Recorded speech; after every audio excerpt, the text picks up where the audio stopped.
আসসালামু আলাইকুম দর্শক, মানবিক কাজ করে বিদায় আমার এই হুজুর এই মাদ্রাসা ডাকছে, আমি সেই হুজুরের কাছে আসলাম।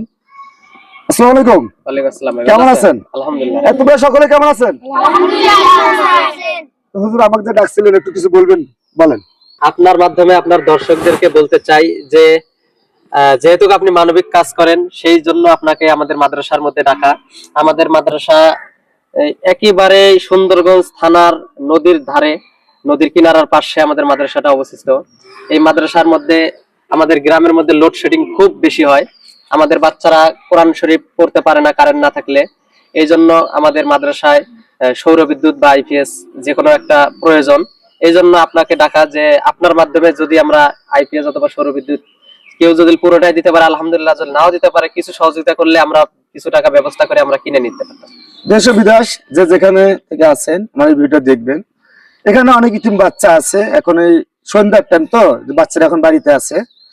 যাই হোক, আপনারা সবাই তো শুনলেন আমার হুজুরের কথা, যে যেখান থেকে এই ভিডিও দেখবেন অন্তত এই মাদ্রাসাটার জন্য একটা সৌর বিদ্যুতের ব্যবস্থা অন্তত করে দিবেন। এখানে কোরআনের পাখি অনেক আছে, কিন্তু পড়াশোনা করতে কি সমস্যা হয় কারেন্ট গেলে? জি। কি চান দর্শকের কাছে বলো? আইপিএস। আইপিএস। যে যেখান থেকে দেখে এখানে আছেন, আমরা আইপিএস এর মাদ্রাসার জন্য একটি আইপিএস করে ব্যবস্থা করে দিবেন। দেখ, আমি আর কি বলবো, আমাদের কোরআনের পাখি ছোট ছোট বাচ্চা, এরকম বাচ্চা আপনাদের ঘরেও আছে বা আমার ঘরেও আছে। এখানে ইতিম বাচ্চাও আছে, অন্তত ইতিম বাচ্চার মুখ দিয়ে তাকে হলে একটা আইপিএস এর ব্যবস্থা করে দেবেন।